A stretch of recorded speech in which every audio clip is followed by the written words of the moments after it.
ಬೇಲೂರು ತಾಲೂಕು ಅಂಗಡಿಹಳ್ಳಿ ರಾಜ್ಯ ಹೆದ್ದಾರಿ ಕೂಗಳ್ತೆ ದೂರದಲ್ಲಿರೋಂಥ ಈ ಅಂಗಡಿಹಳ್ಳಿ ಸ್ವತಂತ್ರ ಪೂರ್ವದಿಂದಲೂ ಅಕ್ಕಿ ಪಿಕ್ಕಿ ಬುಡಕಟ್ಟು ಸಮುದಾಯದವರು ಇಲ್ಲಿ ವಾಸ ಆಗಿದ್ದಾರೆ. ಆದರೆ ಈವರೆಗೂ ಕೂಡ ಅವರಿಗೆ ಮೂಲಭೂತ ಸೌಕರ್ಯಗಳ ಕೊರತೆ ಇದೆ. ಮಾಜಿ ಗ್ರಾಮ ಪಂಚಾಯತಿ ಸದಸ್ಯ ಹೂರಾಜ್ ಇರೋಂಥದ್ದು ಅವ್ರಿಗೆ ಮಾತಾಡಿಸ್ತಾ ಹೋಗೋಣ.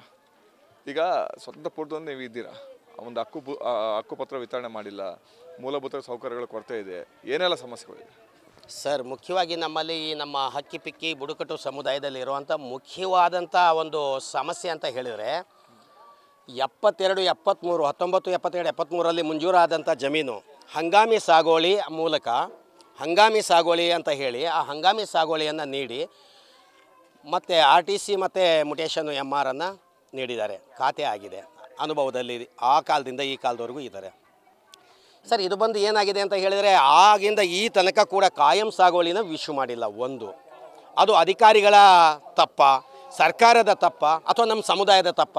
ಇಲಿಟ್ರೇಟ್ ಪರ್ಸನ್ನು ಅವಿದ್ಯಾವಂತರು ನಮ್ಮ ಸಮುದಾಯದಲ್ಲಿರೋಂಥವ್ರು. ಈ ಅವಿದ್ಯಾವಂತರಿಗೆ ಒಂದು ಹಂಗಾಮಿ ನೀಡಿದ ನಂತರದಲ್ಲಿ, ಖಾತೆ ಎಲ್ಲ ಮಾಡಿಸಿದ ನಂತರದಲ್ಲಿ ಕಾಯಂ ಸಾಗುವಳಿ ನೀಡಿ ಪೋಡಿ ಮಾಡಿ ಆ ಜಾಗಕ್ಕೆ ಹದ್ದೋಬಸ್ತನ್ನು ಮಾಡಿ ಶಾಶ್ವತವಾದಂಥ ಒಂದು ಪರಿಹಾರನ ನೀಡೋದರಲ್ಲಿ ಕುಂಠಿತವಾಗಿರೋದು ಸರ್ಕಾರ ಮತ್ತು ಜಿಲ್ಲಾಡಳಿತ. ಇದು ನಮ್ಮ ಆರೋಪ ಸರ್. ಈಗ ಸಾಕಷ್ಟು ದಶಕಗಳಿಂದ ನೀವು ಇದ್ದೀರಾ, ಹಕ್ಕುಪತ್ರನೂ ಕೂಡ ಈವರೆಗೂ ಇಲ್ಲ ಅಂತಲೂ ಕೂಡ ಗ್ರಾಮಸ್ಥರು ಹೇಳ್ತಾ ಇದ್ದಾರೆ, ನೀವು ಕೂಡ ಹೇಳ್ತಾ ಇದ್ದೀರಿ ಸರ್. ಮುಖ್ಯವಾಗಿ ಅಂಗಡಿಹಳ್ಳಿ ಗ್ರಾಮ, ಇಲ್ಲಿ 1000 ಮನೆ ಗ್ರಾಮ ಇದೆ ಸರ್. ಹಕ್ಕಿ ಪಿಕ್ಕಿ ಸಮುದಾಯದ ಕುಟುಂಬ ಒಟ್ಟು 780 ಕುಟುಂಬ ಇದೆ. 2000 ಜನಸಂಖ್ಯೆ ನಾವು ಬುಡಕಟ್ಟು ಸಮುದಾಯದವರೇ ಇಲ್ಲಿ ವಾಸ ಇರುವಂಥದ್ದು ಸರ್. ಈಗ ಮನೆ ಕಟ್ಟಿ ಸ್ವಾತಂತ್ರ್ಯ ಪೂರ್ವದಲ್ಲಿ ನೆಲೆ ನಿಂತು ನಮ್ಮ ಗುರು ಹಿರಿಯರು ಈ ಬಸವಾಪುರ ಕೆರೆನ ಅವಲಂಬನೆ ಮಾಡಿ ಆ ನೀರಿನ ಒಂದು ಜಾಗವನ್ನು ನೋಡಿ ಅಲೆಮಾರಿಗಳಾಗಿ ಓಡಾಡಿದ್ದು ಸಾಕಾದ ನಂತರದಲ್ಲಿ ಒಂದೆಡೆ ನೆಲೆ ನಿಂತ ನಂತರದಲ್ಲಿ ಸ್ವಾತಂತ್ರ್ಯ ಬಂದ ನಂತರ ಆದರೂ ಕೂಡ ಅದೇ ಒಂದು ಚಾಪೆ, ಯಾವುದು ಈಚಲಿಂದ ಏನು ಈಚಲ್ ಗರಿಯಿಂದ ಕಟ್ಟಿದಂಥ ಚಾಪೆಯ ಗುಡಿಸಲಿನಲ್ಲಿ ವಾಸ ಮಾಡುವಂಥ ಪರಿಸ್ಥಿತಿಯನ್ನು ಮಾಡ್ಕೊಂಡ್ಬಂದರು. ರೂಪ್ಲನಾಯಕ್ DC ಅವರು 1961ರಲ್ಲಿ 18 ಮನೆಗಳನ್ನು ನಿರ್ಮಾಣ ಮಾಡಿಕೊಟ್ರು. ಅವತ್ತಿನ ಕಾಲಕ್ಕೆ 800 ರೂಪಾಯಿ ಮನೆಗಳಂತೆ, ಮಣ್ಣಿನ ಗೋಡೆಯಿಂದ ಕಟ್ಟಿದ ಮನೆಗಳು 30-40. ಈಗ ಎಷ್ಟು ನಿಮ್ಮ ಕಮ್ಯುನಿಟಿಯವರು ಎಷ್ಟು ಜನ ಇದ್ದಾರೆ, ಎಷ್ಟು ಜನ ವಾಸ ಆಗಿದ್ದಾರೆ, ಏನೆಲ್ಲ ಸಮಸ್ಯೆಗಳಿದೆ ಸರ್? ಇಲ್ಲಿ ನಮ್ಮ ಹಿರಿಯ ಮುಖಂಡರು ಹೇಳಿದ ಪ್ರಕಾರವಾಗಿ ಇಲ್ಲಿ ಒಂದು 2010 ನಮ್ಮ ಒಂದು ಕುಟುಂಬ ಇದೆ. ಆದರೆ ಹೇಳ್ಕೊಳ್ಳೋಕೆ ಮಾತ್ರ ಅಷ್ಟೊಂದು ಕುಟುಂಬ ಇದೆ. ಆದರೆ ಇಲ್ಲಿನ ಮೂಲಭೂತ ಸೌಕರ್ಯ ಅಂತೂ ಯಾವುದೇ ರೀತಿ ಇಲ್ಲ. ಈ ಊರು ನೆಲೆ ಕಟ್ಟಿ ಈಗ 72 ವರ್ಷ ಆಗ್ತಾಯಿದೆ. ಆದರೆ ಇನ್ನೂ ನಮಗೆ ಇಲ್ಲಿ ಯಾರಿಗೂ ಹಕ್ಕುಪತ್ರ ಇಲ್ಲ. ಎಲ್ಲ ಹಕ್ಕುಪತ್ರದಿಂದ ವಂಚಿತ ಆಗಿದ್ದೀವಿ. ಏನೇ ಸಮಸ್ಯೆ ಬಂದಾಗ ನಾವು ಗ್ರಾಮ ಪಂಚಾಯತ್ ಹೋದಾಗ ಅಲ್ಲಿ ಹಕ್ಕುಪತ್ರ ಅಂದರೆ ಮುಂದಕ್ಕೆ ತೊಗೊಳ್ಳಿ ಬರ್ತಾರೆ ಅವರು.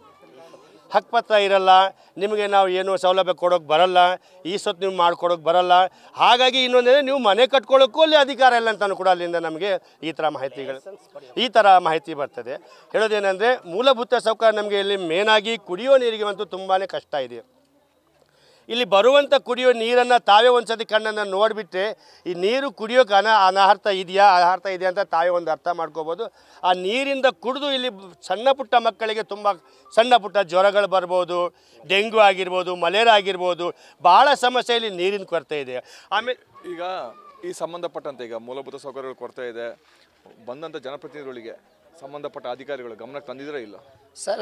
ಸುಮಾರು ಸರಿ ನಾವು ಎಲ್ಲ ನಮ್ಮ ಜನಪ್ರತಿನಿಧಿಗಳಿದ್ದಾರೆ, MLA, ಆಮೇಲೆ ಗ್ರಾಮ ಪಂಚಾಯತಿ ಸದಸ್ಯರುಗಳಿದ್ದಾರೆ. ಅವ್ರಿಗೆ ಸುಮಾರು ಸರಿ ನಾವು ರಿಕ್ವೆಸ್ಟ್ ಮಾಡಿಕೊಂಡ್ರು ಕೂಡ ಯಾರೂ ತಲೆ ಕೆಡಿಸ್ಕೋತಿಲ್ಲ ಸರ್. ಸುಮಾರು ಅಂದರೆ ನಮ್ಮ ಊರಿನ ಸಮಸ್ಯೆ ಒಂದಲ್ಲ ಎರಡಲ್ಲ. ಇದು ಕಸದ ಗಾಡಿ ಇರ್ಬೋದು. ಈಗ ಕಸನ ಈ ರಾತ್ರಿ ಆದರೆ ಎಲ್ಲ ಹೋಗಿ ನಮ್ಮ ಊರಿನ ಜನ ಹೋಗಿ ಕೆರೆಯಲ್ಲಿ ಬಿಸಾಕ್ತಾರೆ. ಅದೇ ನೀರನ್ನು ನಾವು ಕುಡಿತೀವಿ.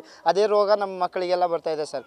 ಸೊ ಆ ಥರ ಸಮಸ್ಯೆಗಳು ತುಂಬ ಗ್ರಾಮ ಪಂಚಾಯತನ್ನು ಬಗೆಹರಿಸಬೇಕು. ಆದರೆ ಅವರು ಯಾವುದೇ ರೀತಿ ತಲೆ ಕೆಡಿಸ್ಕೋತಾ ಇಲ್ಲ ಸರ್. ಇನ್ನೂ ಸರಿ ಹೇಳೋದಾದರೆ ನಮ್ಮ ಊರಲ್ಲಿ ಒಂದೊಂದು ಮನೇಲಿ 5-6 ಕುಟುಂಬ ಇದೆ.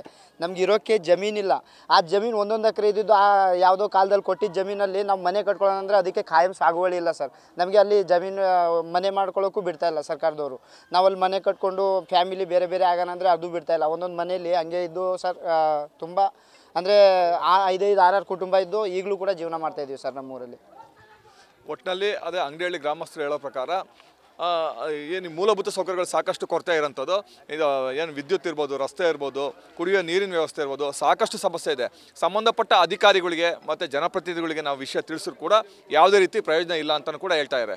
ಮುಂದಿನ ದಿನದಲ್ಲಿ ನಾವು ಇದೇ ರೀತಿ ಮುಂದುವರೆದ್ರೆ ಮುಂದಿನ ದಿನದಲ್ಲಿ ನಾವು ಹೋರಾಟ ಮಾಡ್ತೀವಿ ಅಂತಲೂ ಕೂಡ ಹೇಳ್ತಾ ಇರೋಂಥದ್ದು. ಕ್ಯಾಮ್ರಾಮನ್ ಪ್ರವೀಣ್ ಜೊತೆ Kiran, news first, Angadihalli. News first ನಿರ್ಭೀತಿಯಿಂದ ನಿಮ್ಮ ಪರವಾಗಿ.